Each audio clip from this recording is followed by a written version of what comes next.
Today, I'm painting an epic mountain scene with incredible depth and color.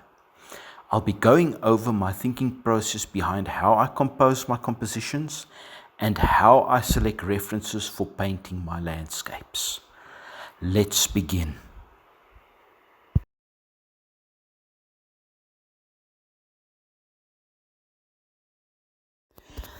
The Soutpansberg mountain biosphere is a little-known gem in the northern part of the Limpopo province, South Africa, and it is the most northerly mountain range in the country.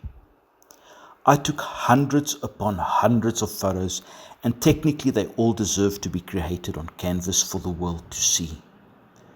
But for this particular large canvas, I finally decided on this scene, with the mountain range going off into the distance. The reference isn't particularly colorful, but there is lots of information in that reference, with the sloping mountains leaning in toward the acacia tree, and the mountains in the background lending themselves toward recedence and a view of depth and space, which I'm going to explore fully in my painting. I decided to break with the tarred road and put in a dirt road to add color to this artwork. And I'm going to allow the road to wind past the tree, inviting our eye to look into the distant mountain range. And I am going to construct a cloud mass that will invite us back into the mountain range. On a different day and weather conditions, the very same scene will be transformed into a completely different vibe. And what would look better than those brooding clouds swooping in on the structured bushveld mountain scene? Very important to note is that the secret to color is in that sky, and I'm using those blues, violets, oranges, reds, greys and yellows to have influence on the landscape that will be beneath it. I've decided to do a very large canvas, approximately 125 centimeters by 80 centimeters. And using some mineral spirits, I'm drawing out my basic shapes and plan for what is to come next on the canvas. Obviously, this is just a rough draft, and I intentionally keep the sketching in process simple and loose, indicating only the main elements.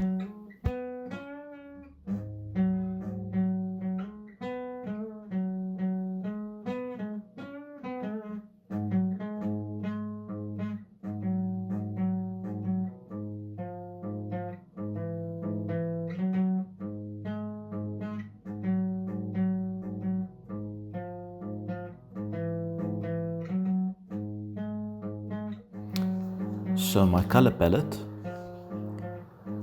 titanium white, Mars brown, ultramarine blue, cobalt blue, violet, phthalo blue, maroon, cadmium red light, olive green, raw sienna, buff titanium, aquamarine, botanical blue, cadmium yellow deep, and cadmium orange.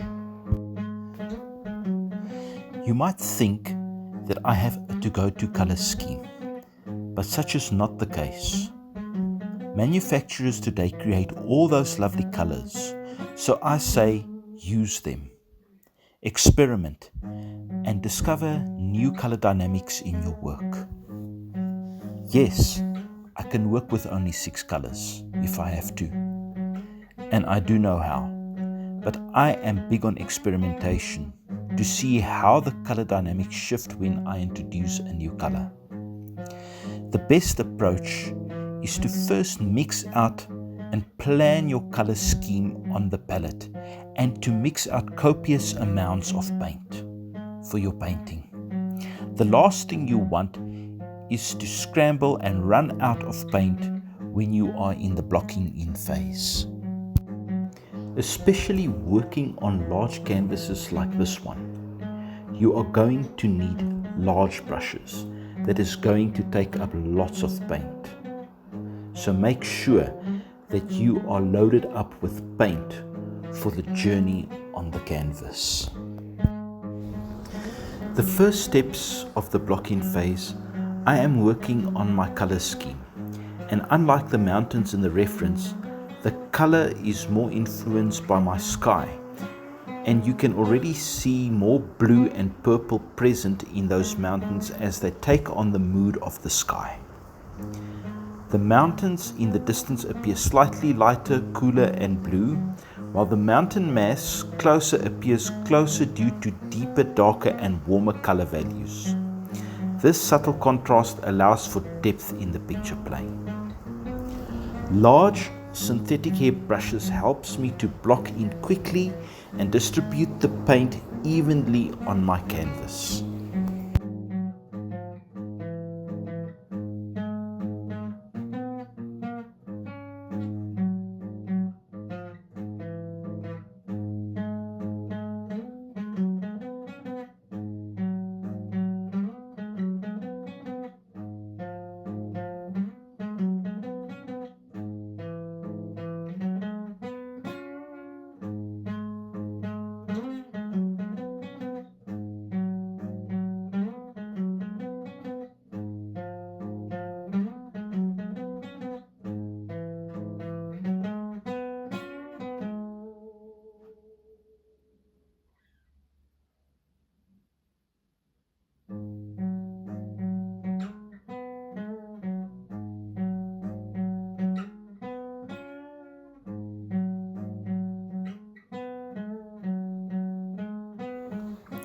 As we block in the foreground, we use warmer colors like greens, yellow greens, reds, and orange brown in that road leading up to the mountains.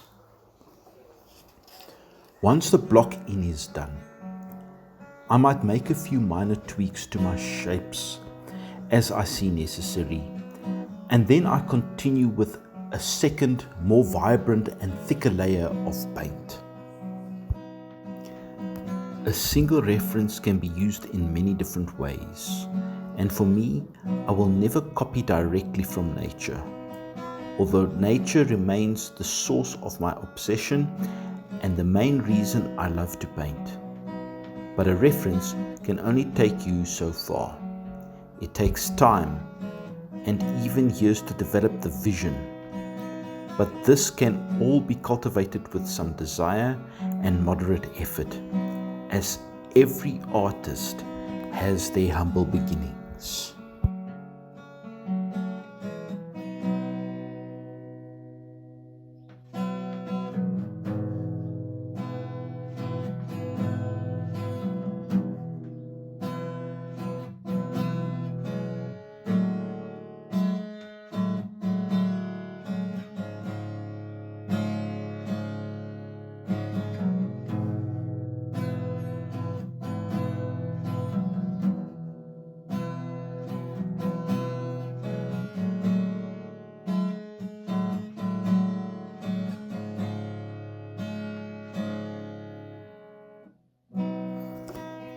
It's time to work that sky and adjust the colors and get the light on those clouds. I want to indicate the lightness and saturate those colors a bit more for the effect I intend. Then start working with those mountains. The first layer of paint is all dry and made it easier to work with subsequent layers of paint. I'm using angled sculptor brushes to create the modeling of the mountains and indicate those incredible cascaded cliffs of the mountains. I'm going in with slightly deeper, darker colors than the initial block in, and you can see as those cliffs start taking shape. If you look at the original reference, none of that was really there, and I allowed my imagination to help me reimagine the cliffs in the scene.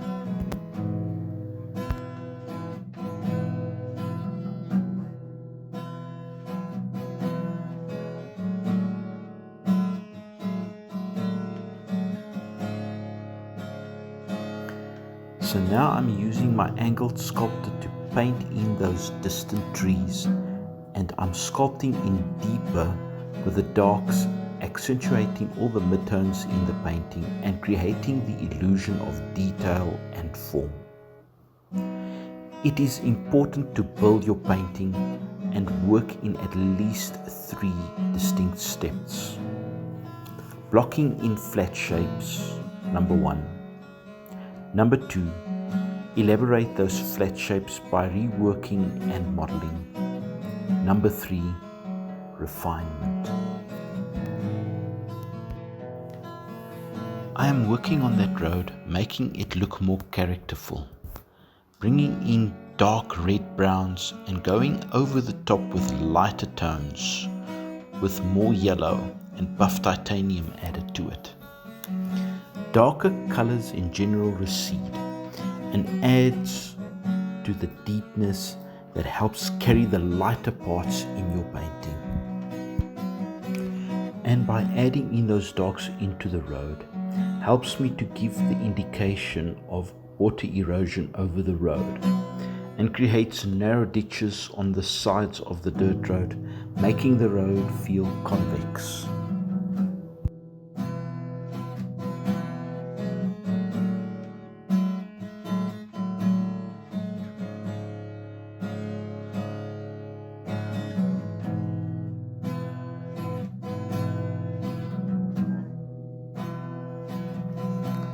As we progress through the process, we can start adding refinements and tweak values and sharpen details. I can feel how the setting sun hits the clouds and making that light on the clouds pop. By using a few smaller brushes on strategic places on the clouds, like the highlighted region, I'm able to create better dimension and form in the clouds. Detail should look natural and not like it was deliberately created. All the details should just happen naturally as the natural progression from the modeling phase in your work. Use brushwork in order to create an effective mark to represent what it is you wish to see in your work. From that perspective, detail should be easy and not feel laborious and boring.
At this point, I can see how the painting is progressing, and I am excited to see this all coming together from just a few unrelated ideas.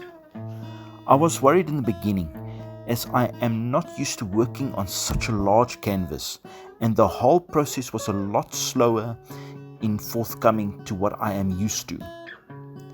I was continually asking myself, will this work out? Or will it be another one of those that lands up in my forgotten pile of paintings? However, I'm not through yet. Even though I see the light at the end, there is a few things I still need to focus on in order to create a complete work of art. So one of the things I still needed to work on was putting in that important acacia tree. which is pivotal for bringing in depth and scale into my artwork. Another thing that was bothering me was that the road was a bit too distracting, and I wanted the clouds leading to the mountain range to be the more engaging focal point of this painting. The whole idea is to create incredible depth, space, and scale. So I'm going to have to subdue the road a little with some more darks.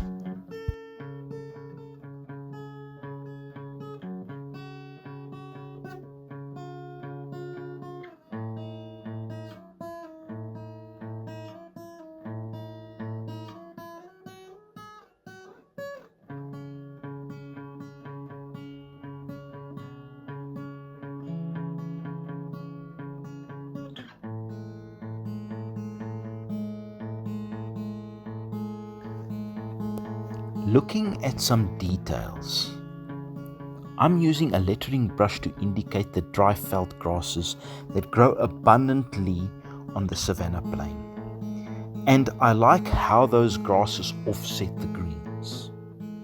A few dry twigs and branches here and there will help to add to the rugged character of the bush, and then some highlights on the trees will give those trees the dimension and texture that they need.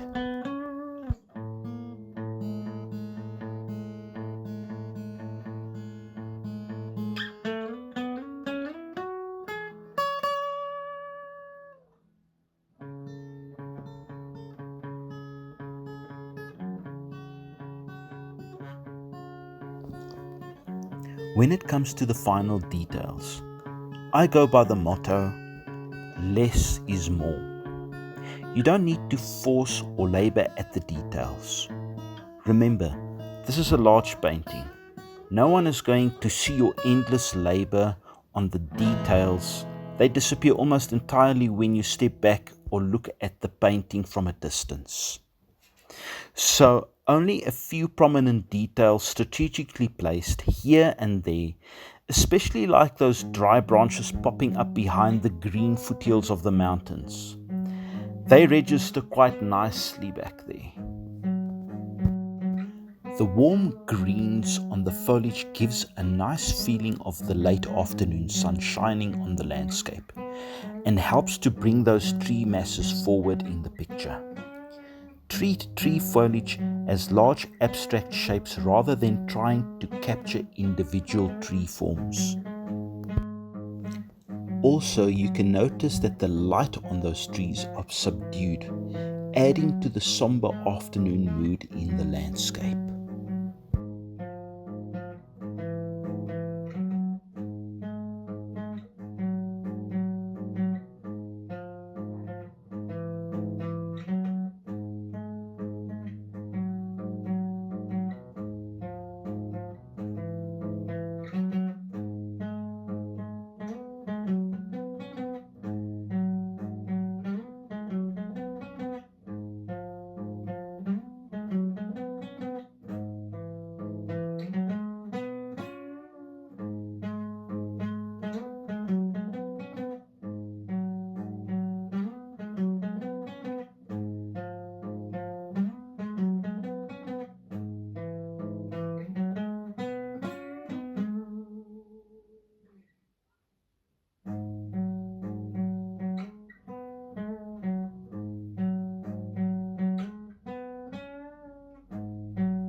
Finally, to conclude, I decided to put some extra dry grasses on the side of the dirt road. It helps to diminish the road and add perspective over the scene. From the initial idea, which started with a quick sketch, to getting the combination of references that work together, and planning to do this in a large 125 centimeter by 80 centimeter and see it come to conclusion, was a fascinating journey. I never thought that I would create something so epic out of the limited references I had available to me. It was a complete mystery as to how this would turn out, and I am pleasantly surprised. It was both challenging and intriguing to see how you can create something so vast and engaging, but this is what keeps me coming back to paint over and over again. The mystery of how things turn out is always there.